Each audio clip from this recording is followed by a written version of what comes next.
जय माँ भवानी। दोस्तों कैसे हैं आप सब लोग। मैं जगदम्बा जगत जननी माँ भवानी से प्रार्थना करूँगा कि आप सभी लोग स्वस्थ रहें और मस्त रहें। आज हम बात करेंगे दोस्तों कि आध्यात्मिक मार्ग में उतरने के बाद व्यक्ति के जो रिलेशन होते हैं उसमें क्या चेंज यानी बदलाव आते हैं। क्योंकि दोस्तों आध्यात्मिक मार्ग में आने से पहले आपके जीवन में बहुत सारे रिश्ते होते हैं, बहुत से रिलेशन होते हैं। यह रिलेशन आपका परिवार भी हो सकता है, आपके मित्र भी हो सकते हैं या आपका आस पड़ोस भी हो सकता है। दोस्तों यह तो नहीं कहा जा सकता कि यह सभी रिश्ते प्यार भरे या विश्वास पात्र हो, क्योंकि दोस्तों आप अपने रिलेशन में अपना 100% देते हैं, पर हो सकता है बदले में आपको कुछ भी नहीं मिल रहा हो या थोड़ा बहुत कुछ आपको रिटर्न में मिल रहा होता है रिश्तों की तरफ से। लेकिन फिर भी आप उन रिश्तों से इस तरह से भावनात्मक रूप से जुड़े हुए होते हैं कि आप गलत बातों को सहते हुए भी उन रिश्तों को निभा रहे होते हैं और उन पर भरोसा भी बहुत ज़्यादा करते हैं। हम यह भी कह सकते हैं दोस्तों कि आपका मोह भी उन रिश्तों से इतना अधिक होता है, उन रिश्तों में इतना अधिक होता है कि आप उन रिश्तों में बने रहने के लिए अपने आत्मसम्मान तक को भूल जाते हो। दोस्तों ऐसा भी नहीं है कि सभी रिश्ते खराब होते हैं, कुछ रिश्ते आपके बहुत अच्छे भी होते हैं। अधिकतर जो रिलेशनशिप आध्यात्मिक व्यक्ति के जीवन में होती है वह रिलेशनशिप खराब ही होती है। मतलब ऐसे रिश्ते नहीं होते जिनके बदले में आपको प्यार मिलेगा ही मिलेगा। अब बात आती है दोस्तों, जब आपकी आध्यात्मिक जागरूकता यानी आध्यात्मिक जागृति होती है तो इन्हीं रिश्तों में क्या परिवर्तन आते हैं। तो सबसे बड़ा जो बदलाव आता है दोस्तों वह आपके खुद के नज़रिए में आता है। पहले जो चीज़ आपको जैसी दिखती थी अब वह वैसी नहीं दिखती। यानी कि पहले आपकी आंखों पर मोह की पट्टी बंधी हुई होती थी, जिसकी वजह से आप सच्चाई देख नहीं पाते थे।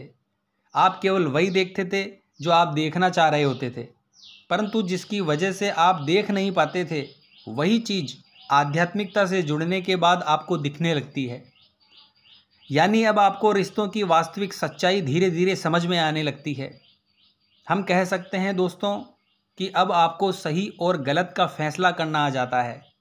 तो धीरे धीरे क्या होता है, या तो आप स्वयं ही उन लोगों से दूरी बना लेते हैं या फिर वाइब्रेशंस यानी ऊर्जा का मैच नहीं होने की वजह से, बातों का तालमेल न बैठने की वजह से आपके वे रिश्ते दूर होने शुरू हो जाते हैं और आपके जीवन में रिश्तों की गिनती कम होने लगती है। क्योंकि दोस्तों अब आप हाई वाइब्रेशन में रहने लगते हैं, धीरे धीरे आप स्पिरिचुअल भी होने लगते हैं और इसी की वजह से आपकी वाइब्रेशंस हाई होने लगती है। जिसकी वजह से क्या होता है दोस्तों, जो आपका सर्कल है उसमें जिन व्यक्तियों की वाइब्रेशंस हाई होती है उनसे तो आपका मैच हो जाता है, लेकिन जो लोग लोअर वाइब्रेशन में रहते हैं, 3D लाइफ में रहते हैं, जो लोग एक दूसरे की बुराई करते हैं या एक दूसरे के साथ धोखाधड़ी करते हैं, हमेशा प्लानिंग करते रहते हैं दूसरों के खिलाफ, या फिर अपने ही दुख में इतने दुखी रहते हैं, यानी इन सभी चीज़ों के कारण आपकी हाई वाइब्रेशंस उनसे अब मैच नहीं खाएगी, जिसकी वजह से अब आपके रिश्ते उन लोगों से पहले जैसे नहीं रहते। मतलब यह नहीं है दोस्तों कि आप सभी रिश्तों से झगड़ा कर लो या आप उनसे बिल्कुल ही संबंध खत्म कर लो। आपके साथ क्या होता है, आप समझदारी के साथ रहने लगते हैं, आप उनसे धीरे धीरे दूरी बना लेते हैं या थोड़ा सा उन्हें इग्नोर करना शुरू कर देते हैं। यानी पहले जो बहुत ज़्यादा समय आप उन रिश्तों को देते थे वह समय आप कम कर देंगे और अपने ऊपर उस कीमती समय को खर्च करना शुरू कर देंगे। पहले आप उनसे घंटा घंटा बात करते थे, लेकिन अब वाइब्रेशंस उनसे मैच नहीं खाती है, तो आप उनसे जब 4-5 मिनट बात करेंगे तो आपका मन नहीं करेगा उनसे बहुत ज़्यादा बात करने का। सच्चाई यह है दोस्तों कि आपको अच्छा ही नहीं लगेगा कि आप ज़्यादा उनसे बात करें, क्योंकि जिस तरह की बातें वह लोग करेंगे आप उस तरीके की बातों में है ही नहीं, आप उस तरीके की बातों में होते ही नहीं हैं, आप हाई वाइब्रेशंस में होते हैं। आप आध्यात्मिक जो बातें होती है आप उनमें रहने लगते हैं। एक अच्छे व्यक्तित्व के बारे में जो बातें होती है वह आप करना चाहेंगे। तो इसीलिए अब आपका मैच उनसे नहीं होता है। अब इसका मतलब यह नहीं है कि आप उन सभी रिश्तों को ख़त्म कर देंगे, बस थोड़ा सा इग्नोर आप उसे करना शुरू कर देंगे, तो वह रिश्ते बने भी रहेंगे और इससे आपका भी कोई नुकसान नहीं होगा। ईश्वर उन रिश्तों से आपको दूर कर देगा जिन रिश्तों की वजह से आप आगे नहीं बढ़ पा रहे हैं। जो आध्यात्मिक मार्ग में जो रिश्ते आपकी रुकावट बनते हैं वह रिश्ते ईश्वर स्वयं धीरे धीरे आपसे दूर कर देते हैं।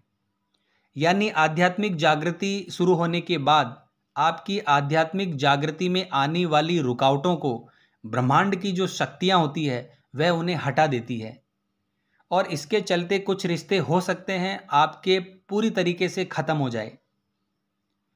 तो दोस्तों, आज हमने बात करी है कि आध्यात्मिक जागृति से पहले हम किस रिलेशंस में रहते थे और आध्यात्मिक जागृति के बाद हम उन्हीं रिश्तों को किस तरीके से देखते हैं, किस तरीके से हैंडल करते हैं और उनमें क्या क्या बदलाव आते हैं। तो आशा करता हूँ आज की जानकारी आपके लिए महत्वपूर्ण होगी। तो मिलते हैं अगली वीडियो के माध्यम से। जय माँ अम्बे, जय श्री कल्याण।